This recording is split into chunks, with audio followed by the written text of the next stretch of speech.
देखिए, आपने नीतीश कुमार के पलटने वाली उस पे आदत पे जो कमेंट किया है, नीतीश कुमार पलटते इसलिए हैं कि वो पलटना अफोर्ड कर सकते हैं और उनकी राजनीति उससे बिल्कुल अफेक्ट नहीं होती है। वो चाहे बीजेपी के साथ रहे हों या आरजेडी के साथ रहे हों, उनका अपना वोट बैंक इंटैक्ट रहता है, उनका अपना एजेंडा इंटैक्ट रहता है और उनकी राजनीति वो 2005 से जैसे कर रहे हैं वो इंटैक्ट रहती है। चाहे कितनी बार भी पलटी हो, उन्होंने अपनी चाल पलटी हो, लेकिन जो बिहार में सरकार है उनकी, ये चीज़ कोई नहीं डिनाई कर सकता है कि एक्चुअली में बिहार को रहने लायक, भाई हम लोग, मैं बिहारी हूँ और मैं जानती हूँ कि 2005 से पहले क्या सिचुएशन थी और उसके बाद क्या सिचुएशन है। रहने लायक नीतीश ने बनाया है, ये कितनी बार भी पलट जाए उसका उस पर कोई फर्क नहीं पड़ा है और वो आज भी उस तरफ लगे हुए हैं बिहार को रहने लायक बनाने के लिए।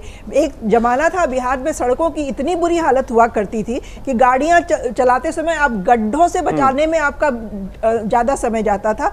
आज सड़कें जाल बिछा हुआ है, एक मतलब बिल्कुल हाईवे की तरह, स्टेट हाईवेज की रोड भी बनी हुई है। हर घर में, वहाँ पे हर गांव में बिजली पहुंची हुई है, हर गांव में, हर घर में पानी पहुंचा हुआ है। ठीक है, ओवरऑल लॉ एंड ऑर्डर की थोड़ी समस्या बिहार में शुरू से रही है, वो अभी भी है, लेकिन उतनी बुरी नहीं है जितनी कि लालू यादव के ज़माने में थी।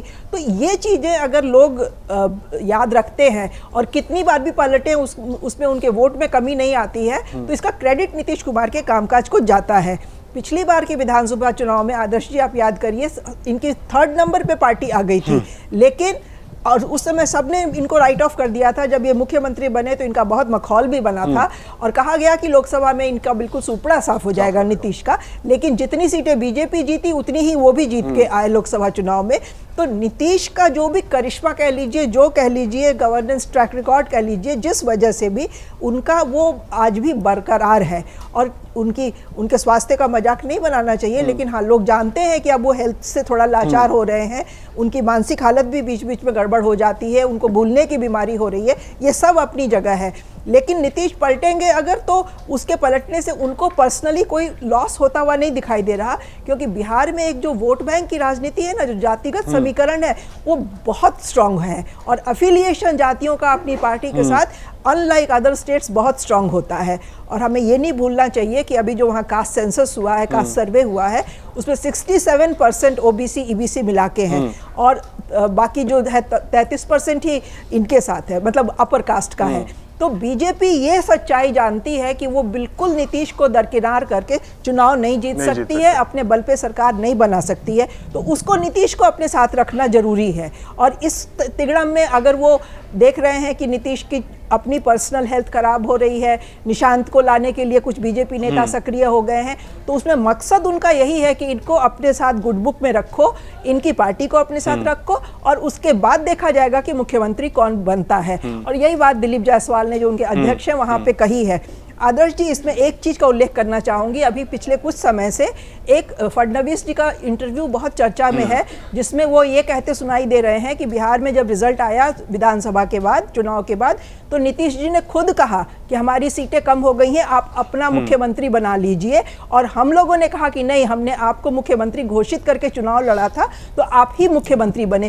तो ये जो भूमिका, मतलब एक बैकग्राउंड तैयार किया जा रहा है कि अगर इस विधानसभा चुनाव में वैसे ही स्थिति आती है तो मुख्यमंत्री वो अपना बना सकते हैं। और ये बीजेपी का बहुत चेरिश्ड ड्रीम है बिहार में कि अपना मुख्यमंत्री बने, लेकिन उसके लिए उनको नीतीश को अपने साथ रखना उनकी मजबूरी भी है और वो उनकी पॉलिटिकल उनकी स्मार्टनेस भी कही जाएगी अगर वो नीतीश जी को अपने साथ रखते हैं। निशांत की बात इसीलिए आ रही है कि एक अफवाह ये चल रही थी कि नीतीश जी चूंकि फिजिकली बहुत एलिंग हैं तो पार्टी टूट जाएगी, कुछ लोग आरजेडी में चले जाएंगे या कुछ बीजेपी में चले जाएंगे। तो मुझे लग रहा है कि उस पर एक विराम लगाना है। हालांकि निशांत की पॉलिटिकल स्टैंडिंग कुछ नहीं है और पिछले लोकसभा चुनाव में उनके ऐसे बेतुके इंटरव्यू सामने आए थे जिसमें वो अपने फादर को ही खुल के गाली देते हुए दिखाई दे रहे हैं। तो निशांत को आगे रख के पीछे रख के किसी को कोई फायदा वहां होने वाला नहीं है। हाँ, नीतीश जी पलट भी सकते हैं अगर उनको अपने बेटे निशांत के लिए फ्यूचर देखना है और लॉन्ग टर्म सोचेंगे। अपना खुद का स्वास्थ्य अब उनका बहुत अच्छा नहीं है, तो शॉर्ट टर्म का अगर वो देखेंगे तो हो सकता है ना भी पलटे। नीतीश जी के पलटने और ना पलटने के लिए तो मतलब अभी बहुत लंबा समय है चुनाव में कि हम उस पर कोई कमेंट कर सकें, लेकिन उनकी राजनीति आज भी अच्छी चल रही है, स्ट्रांग है। उनका जो लॉयल सपोर्ट बेस है, वोट बैंक है, वो स्ट्रांग है उनके साथ। तो बीजेपी उनको दरकिनार करके कोई स्ट्रैटेजी नहीं बनाएगी।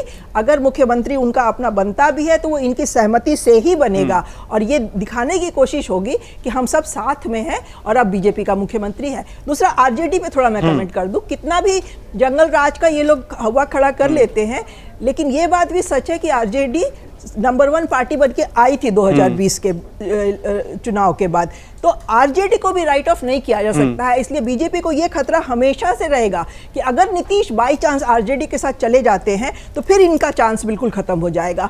तो वो नीतीश को अपने साथ रखना उनकी मजबूरी है और वो रखेंगे, वो मुझे लग रहा है। अगर आप ये वीडियो YouTube पर देख रहे हैं तो हमारे चैनल को सब्सक्राइब कर बेल आइकन दबाएं और Facebook पर देख रहे हैं तो हमारे पेज को लाइक करें।